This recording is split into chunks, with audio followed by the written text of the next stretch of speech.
नरेंद्र मोदी जी की जितनी भी पॉलिसी रही है, चाहे नोटबंदी की रही हो, जीएसटी की रही हो, चाहे रेरा रही हो, या फिर ईंधन मुक्त कर ईंधन की बात किया हो, हर सुबह 6 बजे पेट्रोल और डीजल का दाम बढ़ जाता है साथियों। हर दिन का ये खेल है, क्योंकि मार्केट से गवर्न है।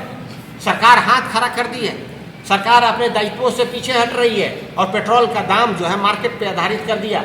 एक दिन में बढ़ता है, घटता है। सरकार अपने कल्याणकारी राज्य की योजना से जो संविधान के मूल्यों, संविधान के निर्माताओं ने जो मूल्य दिए थे संविधान में, कल्याणकारी राज्य की योजना, उन सभी योजनाओं को ये माननीय प्रधानमंत्री जी बंद करना चाहते हैं साथियों। ये कहते थे कि मनरेगा एक गड्ढा है, और कोरोना के समय मनरेगा ही सबसे जो है उपयोगी इनके निकला। तो जो बात प्रधानमंत्री जी ने कही थी रोजगार की, वो फ्लॉप हो गया।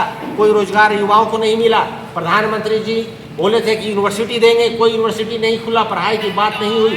प्रधानमंत्री जी ने कमाई की बात की, कमाई की बात नहीं हुई। हॉस्पिटल की बात नहीं हुई। कृषि क्षेत्र में आप देख लीजिए, बिहार एक कृषि प्रधान क्षेत्र है, एमएसपी नहीं मिल रहा है हमारे किसानों को। आप ये भी जानते हैं एमएसपी प्रॉफिट नहीं होता है। एमएसपी मिनिमम मूल्य है जो किसान अपना लागत लगाया है, किसान को लागत नहीं मिल रहा है। तो हमारा प्रदेश की जनता घबरा रही है। इनके बच्चे को अग्निवीर में लाकर वहाँ नौकरी से मुहिम कर दिया, जो बॉर्डर पे लड़ते हैं। किसान खेत में लड़ रहे हैं, अन्न उपजा रहे हैं, बॉर्डर पे इनके बच्चे लड़ रहे हैं, उनको भी बंद कर दिया इन्होंने। और जैसा कि आप जानते हैं, अगर हम लोग सरकार में आएंगे तो ये अग्निवीर को बंद करेंगे। नरेंद्र मोदी जी की जो सरकार है वो ऑटोक्रेटिक सरकार है। मैं ऐसा इसलिए कह रहा हूँ, यहाँ प्रजातांत्रिक व्यवस्था में इलेक्शन में दो बातें बहुत महत्वपूर्ण हैं। यहाँ भी ये इलेक्शन हो रहा है, डब्ल्यू भाई लोग सब देखिए, जनप्रतिनिधि हैं यहाँ पे। इलेक्शन दो तरीके से होता है, एक पार्टिसिपेशन इलेक्शन का एक पार्ट है, दूसरा है कंटेस्ट। जिन लोगों के बीच में कंटेस्ट हो रहा है और जो आम जनता पार्टिसिपेट कर रही है, तो पार्टिसिपेट और कंटेस्ट। आप देखिए, पार्टिसिपेशन की बात करते हैं, संख्या पार्टिसिपेशन का बढ़ना चाहिए, हम लोग भी बात करते हैं, लेकिन कंटेस्ट देख लीजिए, कंटेस्ट इक्वल नहीं है। इक्वल कंटेस्ट इसलिए नहीं है, पैसा उनके पास है। सारे अपोजिशन पार्टियों का बैंक का फ्रीज कर दिया है इन्होंने। पैसा हमारे पास नहीं है लड़ने का, पैसा उनके पास है। चंदा और धंधा का भी खेल वही चला, सुप्रीम कोर्ट भी सामने है। इसके साथ साथ ब्यूरोक्रेसी उनके साथ है। ब्यूरोक्रेसी, ईडी, आईडी, सीबीआई सब उनके पास है और उसका वो दुरुपयोग कर रहे हैं। इतना ही नहीं, जो उनके पास है आपका चौथा स्तंभ मीडिया, मीडिया भी उनके पास है। तो आप हमें बताइए कि हमारे कैंडिडेट्स को, अपोजिशन के कैंडिडेट को इक्वल नहीं है, कंटेस्ट ही इक्वल नहीं है। जब कंटेस्ट इक्वल नहीं है, पार्टिसिपेशन की आप बात कर रहे हैं, तो इसी को कहते हैं ऑटोक्रेट। एक आदमी चला रहा है, एक आदमी इस देश को चला रहा है। पार्लियामेंट में बोलने नहीं देते हमारे सांसदों को। आपको पता होगा, इतिहास में पहली बार ऐसा हुआ। हम लोग प्रजातंत्र ब्रिटेन से लिए हैं। ब्रिटेन में भी कभी ऐसा नहीं हुआ कि 2 दिन के अंदर 50 मेंबर ऑफ पार्लियामेंट को सस्पेंड कर दिया। जो बोलेगा वो सस्पेंड हो जाएगा, जो बाहर बोलेगा वो जेल चला जाएगा। और कृषि कानून पास कर दिया बिन बोले हुए, शिक्षा कानून पास कर दिया बिन बोले हुए। कृषि कानून में 700 किसान जो है अपना स्वर्गवास हो गए, फिर उसके बाद वो कानून वापस हुआ। तो इस तरीके के नरेंद्र मोदी जी की जो रही है कार्यकलाप, वो आप सभी के साथ है, आप सभी के सामने है। वो जितनी भी पॉलिसियाँ रही है, फ्लॉप रही है। यहाँ के माननीय सांसद लगातार 15 साल से बैठे हुए हैं और 15 सालों में इन्होंने 15 मिनट भी आकर बात नहीं किया। पार्लियामेंट में कोई क्वेश्चन नहीं पूछा इन्होंने। किसी भी जो यहाँ पे जो जनमानस है, उस जनमानस के, मासूम जनमानस के मुद्दों को यहाँ के सांसद ने नहीं उठाया। अपने फर्ज से कोसों दूर हैं। जब अपने फर्ज से कोई सांसद कोसों दूर चला जाता है, तो जनता को हम लोग आह्वान कर रहे हैं कि उसका दिन आ रहा है। आप जो है वोट के साथ चोट करिए और ऐसे सांसद को भेजिए जो आपके साथ रहे, आपका रहे, आपके बीच में उठता बैठता हो। उन सांसदों को आप यहाँ से जो है जिता कर भेजिए। और जो नरेंद्र मोदी जी की जो सोच है, जो कह रहे हैं संविधान बदल देंगे, जो कह रहे हैं वादा करते हैं इसका कि मोदी का गारंटी है। आप ये सोचिए, प्रजातांत्रिक देश है, कितने बेशर्म लोग हैं।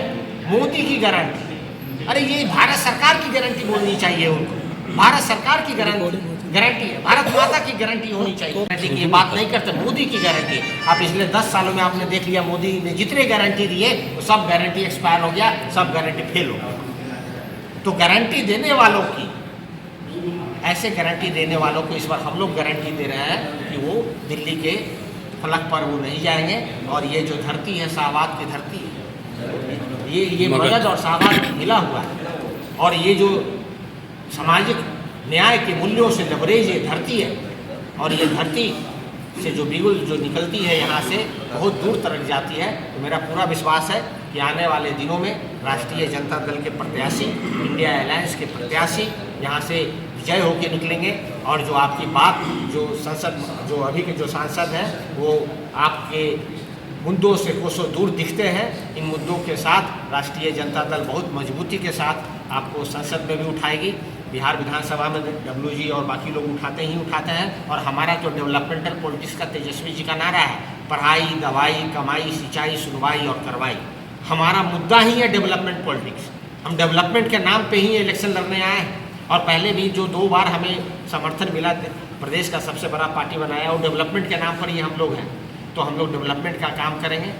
यंग भारत यंग देश है, और उस यंग युवा देश में सबसे युवा अगर कोई प्रदेश है तो बिहार है। यहाँ पे युवाओं का हम लोग जो है, यहाँ पे युवाओं के लिए पढ़ाई की बात करने के लिए आए हैं। युवाओं के लिए यहाँ पर हमने कमाई की बात करने के लिए आए हैं। कृषि प्रधान यहाँ पे प्रदेश है, तो हम सिंचाई की बात करने आए हैं यहाँ पर। तो पढ़ाई, दवाई और सिंचाई के मूल्यों के साथ हमारी पार्टी पूरी लवरेज है। हमारे जितने जनप्रतिनिधि हैं वो पूरे इसको मानने वाले हैं। और जो भी हम लोग आप लोग के माध्यम से कहना चाहता हूँ, जो जनता जो भी करेगी वो स्वीकार करेंगे। और हम लोग मजबूती के साथ जो है सामाजिक न्याय, डेवलपमेंट पॉलिटिक्स को लेकर जो है दिल्ली में आवाज़ उठाएंगे। कि मोदी जी कहते हैं कि पूरा देश मेरा परिवार है, लेकिन मणिपुर क्यों नहीं जाते? क्या मणिपुर उनका परिवार नहीं है?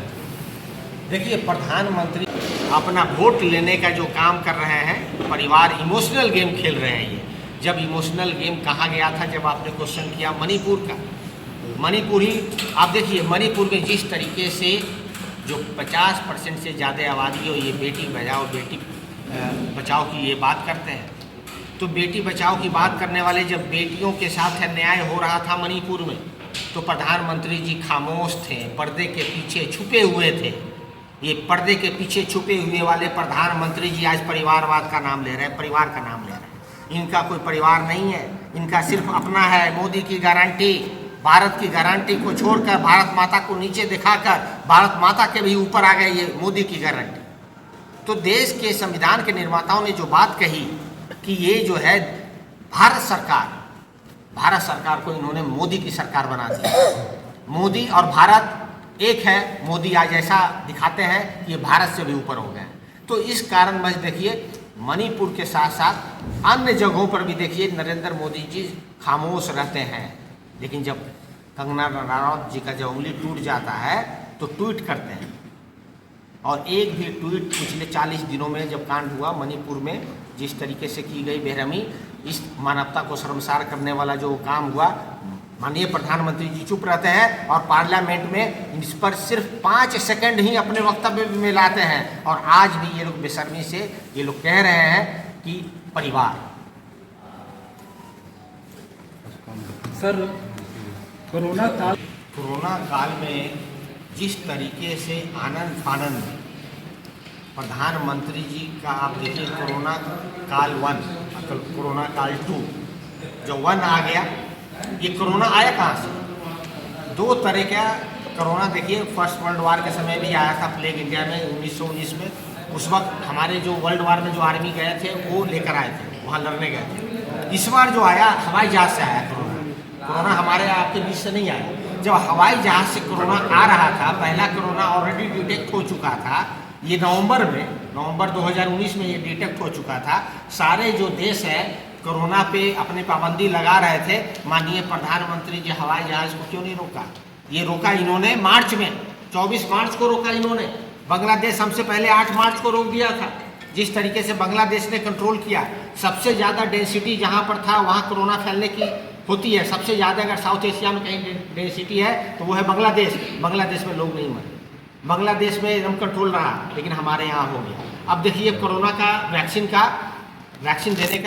देना था, इनको ठेका देना था कि भाई वैक्सीन खरीदना है हमको। इन्होंने वैक्सीन का ठेका नहीं दिया, हर देश वैक्सीन का ठेका दे दिया, इन्होंने वैक्सीन का ठेका नहीं दिया। जो कंपनियां से वैक्सीन खरीदी जाए, फिर उन्होंने बोला कि अपना, आपको याद होगा, अपना स्टेट खुद खरीद लेगा वैक्सीन। जब स्टेट खरीदने गया वहाँ पर बोला नहीं देश खरीदेगा, हम स्टेट को नहीं बेचते, इंटरनेशनल वैक्सीन कंपनी। फिर यहाँ पर हम पीछे हो गए। हमारे सेकेंड लहर में लोगों का, लाशों का जो है जमावड़ा हो गया। आप देखे ही होंगे गंगा में। तब ये अप्रैल में जाके ऑर्डर किसको दिया? ये उसी को ऑर्डर दिया जो आप आज क्वेश्चन पूछ रहे हैं। और ये जो ऑर्डर दिया आनन फानन में, और उससे पैसा लिया इन्होंने, पैसा लिया और लोगों को कंपलसरी किया कि यहाँ पर लगाओ। उसका भी कितना रिपोर्ट आ गया है कि लगाने का कोई फ़ायदा ही नहीं था। वो कोरोना का वो जो है लगाने का कोई फ़ायदा नहीं था वैक्सीन। और जो भी थोड़ा फ़ायदा आपका हुआ तो उसके साइड इफेक्ट अब आ रहे हैं। आप सब जानते हैं कोई दवा बनता है तो लगभग 10 साल एक दवा पे रिसर्च होती है, तब जाकर जो है दवा बनता है। लेकिन लोग की जाने जा रही थी। सरकार इस जो है मासूमियत का फ़ायदा उठाकर दवा कंपनी से दवा बनवाया। आप लोगों को बॉडी को जो है गिनी पिग बना दिया आपके बॉडी को। और आज जो है देखिएगा यंग बच्चों को हार्ट अटैक हो रहा है, किसी को कुछ हो रहा है, किसी के बॉडी पे स्क्रैच आ गया है। तो ये कुछ तरीके के सिम्टम आ रहे हैं। ये रिसर्च का विषय है। मैं आज भी कह रहा हूँ, जो मैं बोल रहा हूँ ये भी नहीं है, रिसर्च का विषय है। और रिसर्च के विषय में अगर गलत हुआ है तो आने वाली जो हमारी सरकार होगी, जिस तरीके से सेल कंपनियां बनाकर, जिस तरीके से गलत कंपनियां बनाकर इन लोगों ने आम जनता का पैसा लूटा है, और वो पैसा लूटने के बाद जो चंदा दिया है, और चंदा देने के बाद जो धंधा दिया है नरेंद्र मोदी जी ने, ये धंधाबाजों को फंदा लगाकर हम लोग तिहाड़ में भेजेंगे। इलेक्शन जीतने कोई नया टेक्निक नहीं है। कौन सवाल है? संवाद और संघर्ष। तो हम लोग आम जनता के साथ, हमारे 6 विधायक, हमारे जो जितने जनप्रतिनिधि हैं पूरे बिहार में, संघर्ष के साथ अपने मासूम जनता के साथ हम लोग संवाद करते हैं। तो संवाद और संघर्ष दो ही हमारा इलेक्शन जीतने का सबसे बड़ा इक्विपमेंट है, जो कि माननीय लालू प्रसाद यादव जी ने हम लोग को बताया है। और उससे ये पहले भी कर्पूरी ठाकुर के समय, या जब कांग्रेस की जब सरकारें हुआ करती थी और जिस तरीके से वर्चस्ववादी चल रही थी, उस वक्त हमने संघर्ष और संवाद किया।